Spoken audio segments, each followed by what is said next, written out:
Bharatiya Janata party के मंडल अध्यक्ष भाई मनोज जी, हम सबके बीच उपस्थित भारतीय जनता पार्टी के लोकप्रिय जिला अध्यक्ष भाई शत्रुघ्न भगत जी, हम सबके बीच उपस्थित भारतीय जनता पार्टी के जिला के महामंत्री और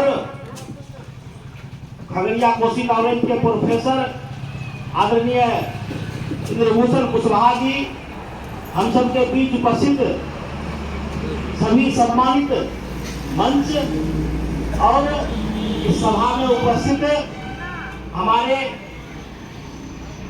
हमारी इस कार्यशाला को सफल बनाने के लिए आए हुए तमाम जनता मालिकों, आज जैसा कि आप लोगों ने हमारे विभिन्न साथियों से यह कार्यक्रम क्यों हो रहा है और आपके लिए कैसे उपयोगी है, इस बातों को रखने का काम किया। और हमको लगता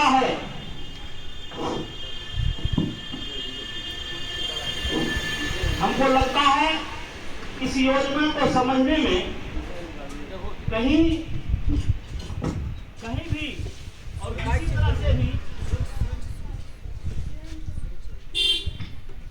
किसी तरह से भी आपको दिक्कत नहीं आई होगी। जैसा कि आपके हाथ में फॉर्म है, उस फॉर्म में विभिन्न जातियां और काम करने वालों का नाम दिया गया है। उसमें जो जो जिस श्रेणी में आते हैं वो सभी इस योजना का लाभ उठाने में सफल योग्य हैं। और आजादी के 75 साल बाद, आजादी के अभी तक जितने भी प्रधानमंत्री हुए, हमको नहीं लगता है कि दिल्ली के लाल किले से एक ऐसे समाज की चर्चा किए हो जो हर एक गांव, हर एक समाज, हर एक जिले में अपनी मजदूरी, अपनी दैनिक मजदूरी से उस गांव को सजाने और संवारने का काम करता हो। और आज अपने लोकप्रिय नेता आदरणीय प्रधानमंत्री जी जिस तरह से हम सब की खबर लेने का काम किया है, इससे यह तय हो गया है भारतीय जनता पार्टी के आदरणीय लोकप्रिय नेता श्री नरेंद्र मोदी जी गरीबों की चिंता करते हैं, गरीबों की कद्र करते हैं। जैसा कि हमारे मित्रों ने कहा, इससे पहले जब प्रधानमंत्री के उम्मीदवार के रूप में आदरणीय प्रधानमंत्री जी श्री नरेंद्र मोदी जी को चुना गया था, तो लोगों को लगा था यह गुजरात का मुख्यमंत्री इस पूरे भारत का प्रधानमंत्री बनने के लायक नहीं हो सकता है। लेकिन मित्रों, बीते 9 साल हो गए हैं और 9 साल के कार्यकाल में उन्होंने जिस तरह से अपनी दूरदर्शिता और लोकप्रियता और अपनी कार्य कुशलता को आगे बढ़ाने का काम किया है, ये गर्व के साथ कह सकते हैं आज के प्रधानमंत्री दुनिया के सबसे बड़े लीडर और मजबूत लीडर बन के उभरे हैं। ऐसे हमारे लोकप्रिय प्रधानमंत्री आदरणीय नरेंद्र मोदी हैं। हमें गर्व है ऐसे प्रधानमंत्री पर जिसको देखकर पूरे दुनिया के लीडर, अगर कोई भी काम होता है वैश्विक मानस पटल पर, तो नरेंद्र मोदी जी से सलाह जरूर लेते हैं। चाहे रूस यूक्रेन का युद्ध हो, चाहे अभी जो चल रहा है हमास और इजराइल का युद्ध हो, चाहे अमेरिका के साथ किसी भी ढंग की बात हो, किसी भी देश दुनिया में कहीं भी कोई हलचल होता है, आदरणीय मोदी जी के सलाह दिए बगैर वह एक कदम भी आगे बढ़ने का काम नहीं करता है। और ये क्यों ऐसा हो सका? क्योंकि जब आप ताकतवर होते हैं, जब आप शक्ति संपन्न होते हैं, जब आप समृद्ध होते हैं, जब आप में कुछ सोचने और समझने की ताकत होती है, तभी आपकी पूछ बढ़ती है। और यह देखने से ऐसा साबित होता है आदरणीय प्रधानमंत्री जी का नेतृत्व को अपना देश ही नहीं पूरे दुनिया ने स्वीकारने का काम किया और मोदी जी को पूरे दुनिया के नेता लीडर मानने का काम किया है। मित्रों, जब दिल्ली के लाल किला से आदरणीय प्रधानमंत्री जी ने विश्वकर्मा योजना की चर्चा की थी, तो लोगों में एक उत्सुकता रही थी यह कैसी किस ढंग की योजना होगी, इससे किसको फायदा होगा। और जब अपने जन्मदिन पर 17 सितंबर को जब उनका जन्मदिन है विश्वकर्मा पूजा के दिन, उस दिन जब वो घोषणा किए तो हम इस समाज के लोगों को आर्थिक रूप से सबल बनाना चाहते हैं, हम इस समाज के लोगों को शैक्षणिक रूप से कैसे बेहतर हो इसकी चिंता करना चाहते हैं, हम इस समाज को अपने समाज में बेहतर स्थिति लाए, अपने बेहतर स्थिति में रहे इसकी चिंता करना चाहते हैं। तो हमको लगा, हम सबको लगा कि आज भारत में एक ऐसे नेता का उदय हुआ है जो समाज के सबसे निचले पायदान पर बसने वाले, जो समाज के सबसे निचले पायदान पर रहने वाले वैसे व्यक्ति का चिंता किया है जिसको कोई लीडर आज तक कोई नाम लेने का काम नहीं किया है। मित्रों, मैं यह कह सकता हूं आज से इससे पहले किसी ने भी मजदूर की चिंता नहीं की थी। अभी श्रम कार्ड चला है, अभी जो है सो एक मुद्रा लोन चला था, लेकिन मुद्रा लोन भी आदरणीय प्रधानमंत्री जी का देन था और उसमें है जो छोटे से छोटे व्यवसाय करने वाले हैं, उसमें आपको यह दिखाना पड़ता है कि आप कौन व्यवसाय कर रहे हैं, आपका दुकान कहां पर है, आप चाहे ठेला वाला ही क्यों ना हो। लेकिन एक मजदूर जो किसी के घर में काम करता है, किसी के खेत में काम करता है या अपने दरवाजे पर काम करता है, उसका दुकान नाम का कोई चीज नहीं है, ऐसे लोगों को लोन मुहैया कराना बैंक के लिए भी मुश्किल थी।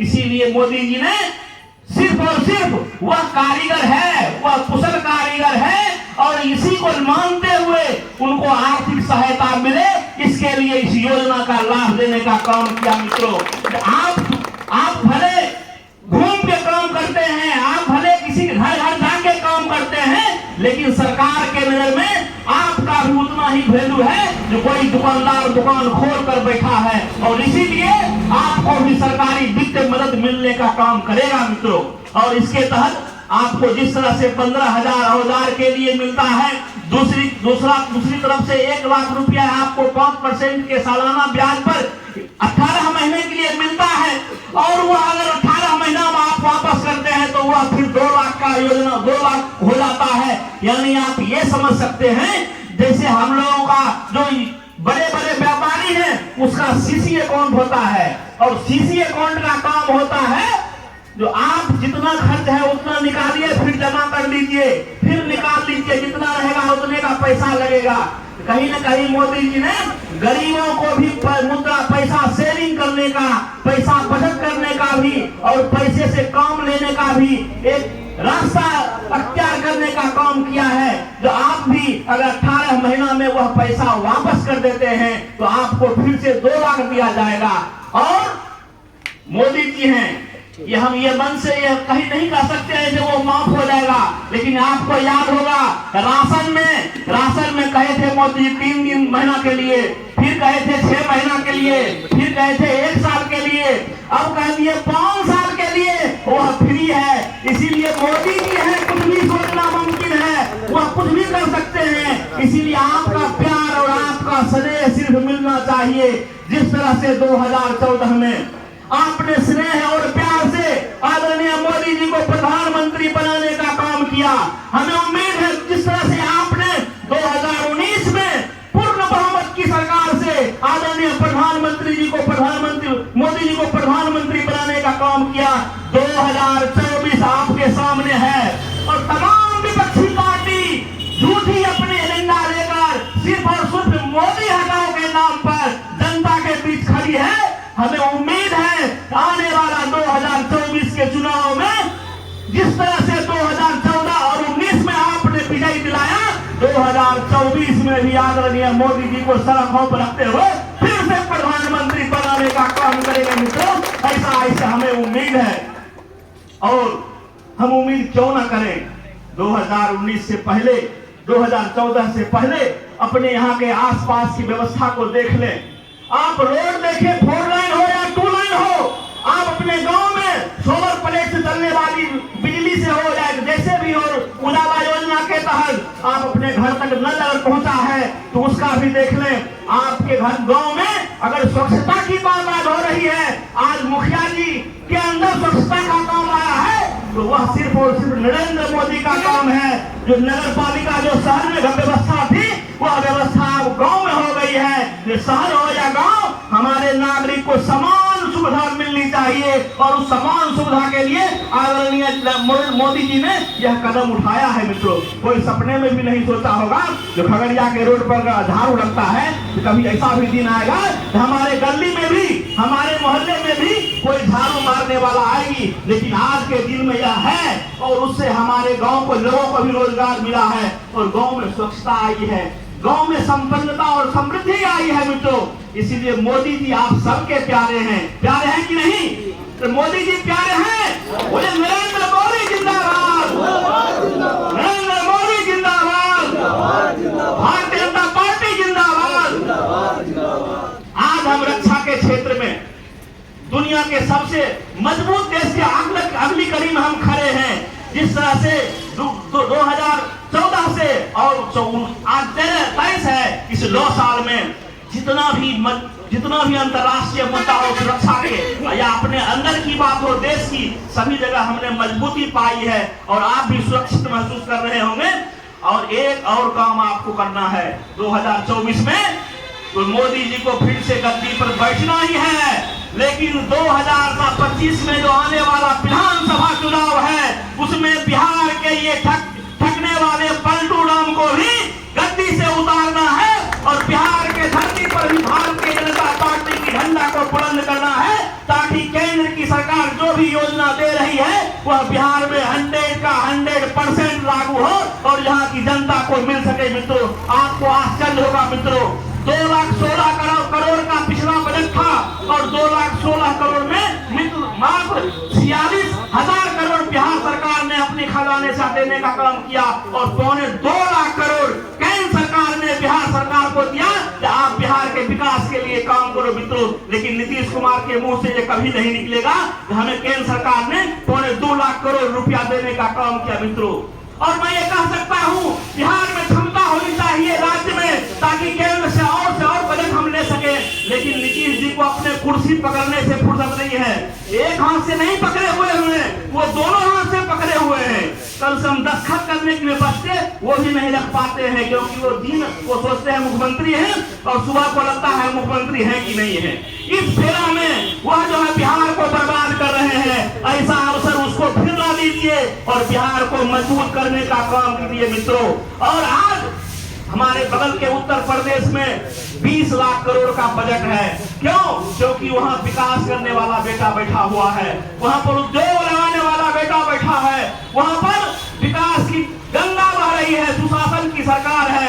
आज यहाँ पर जहाँ तक कहें हम, कोई भी उद्योग धंधा यहाँ पर नहीं आने का काम करता है। आज हमारे मजदूर को यहाँ से पलायन होना पड़ता है, बेंगलोर और दिल्ली जाना पड़ता है, कलकत्ता जाना पड़ता है। इसका अगर कोई सबसे बड़ा दोषी है तो बिहार के मुख्यमंत्री और नीतीश कुमार जी हैं, जो इतने दिन शासन करने के बाद भी बिहार में रोजगार नहीं उत्पन्न कर पाए, ताकि हमारे मजदूर अपने घर पर रहकर काम कर सके और मान और सम्मान के साथ परिवार के साथ जी सके। यह काई को छोड़ना है और बिहार को मजबूत बनाना है। अगर मित्रों, इस नीतीश कुमार जी को, इस पलटू राम को भी यहाँ से बेदखल करना पड़ेगा और बिहार की धरती को फिर से ऐतिहासिक धरती बना जिस तरह से थी वैसे मजबूत बनाना है। मित्रों, आप बहुत देर से बैठे हुए हैं, आपसे फिर से आग्रह करता हूं, इस योजना का अगर लाभ आप उठाते हैं तो वास्तव में आपके जीवन में भी परिवर्तन आएगा और मोदी जी का जो सपना है गरीब के घर खुशहाली आए, तो खुशहाली भी आएगी। इसी चंद शब्दों के साथ यहाँ के आयोजक जो IT सेल के हैं राजेश जी, उनको मैं धन्यवाद देता हूं। आपने अपने इस जगह पर गांव में, कैथी गांव में कार्यक्रम किया और जागरूक करने का काम किया, ताकि मोदी जी का योजना आपके गांव तक पहुंचे और सफल हो। इसके लिए बहुत बहुत धन्यवाद।